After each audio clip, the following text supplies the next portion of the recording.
Hello دوستوں، آج ہم ایک بہت ہی اہم اور حساس موضوع پر بات کریں گے، سیپورالیکس ٹیبلٹ۔ اگر آپ کبھی ڈپریشن یا اضطراب کا شکار ہوئے ہیں تو آپ نے شاید اس دوا کے بارے میں سنا ہو۔ تو آئیے جانتے ہیں کہ یہ دوا کس طرح آپ کی ذہنی صحت میں بہتری لا سکتی ہے اور آپ کو کس طرح پرامن اور خوشگوار محسوس کروا سکتی ہے۔ سیپورالیکس ایک اینٹی ڈپریسنٹ دوا ہے۔ یہ دوا دماغ کے کیمیائی مادوں کو متوازن کرتی ہے، خاص طور پر سیروٹونن کو، جو ہمارے مزاج اور جذبات کو کنٹرول کرنے میں مددگار ہوتا ہے۔ اگر آپ ذہنی طور پر تھکے ہوئے ہیں یا ہر وقت بے چین محسوس کرتے ہیں تو یہ دوا آپ کی زندگی میں سکون اور خوشی لے کر آ سکتی ہے۔ سیپورالیکس کے استعمالات۔ 1. ڈپریشن ایک ایسا مسئلہ ہے جو زندگی کے ہر حصے کو متاثر کر سکتا ہے، لیکن سیپورالیکس اس مسئلے کا حل بن سکتی ہے۔ یہ دوا آپ کے دماغ میں سیروٹونن کی سطح کو بہتر بناتی ہے، جس سے آپ کا مزاج بہتر ہوتا ہے اور آپ پھر سے زندگی کو مثبت انداز میں دیکھنے لگتے ہیں۔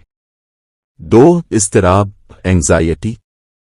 اگر آپ ہر وقت چشمہ کا خوف محسوس کرتے ہیں تو سیپورالیکس آپ کی مدد کر سکتی ہے۔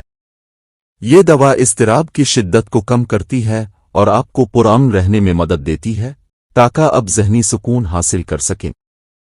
3. پینک ڈس آرڈر۔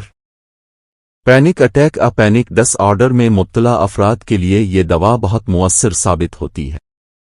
اگر آپ کو اچانک بے چینی یا خوف محسوس ہوتا ہے تو سیپورالیکس آپ کو ان اٹیکس کو کنٹرول کرنے میں مدد دیتی ہے۔ 4. OCD، obsessive compulsive disorder۔ کچھ افراد کو OCD یعنی کہ بار بار ایک ہی عمل سوچ میں الجھنے کا مسئلہ ہوتا ہے، اور سیپورالیکس اس سے نجات دلا سکتی ہے۔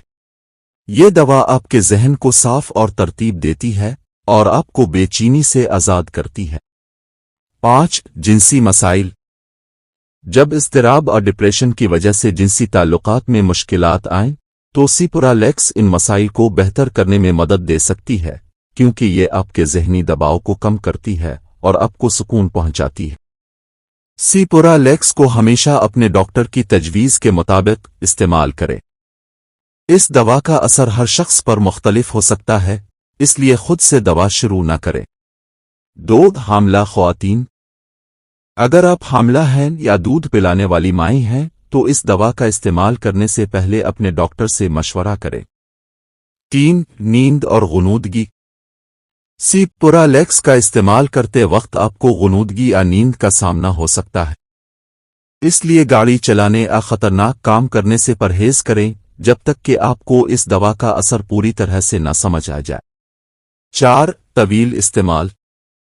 اگر آپ اس دوا کو طویل مدت تک استعمال کر رہے ہیں تو اپنے ڈاکٹر سے اس کے بارے میں باقاعدگی سے مشورہ کریں۔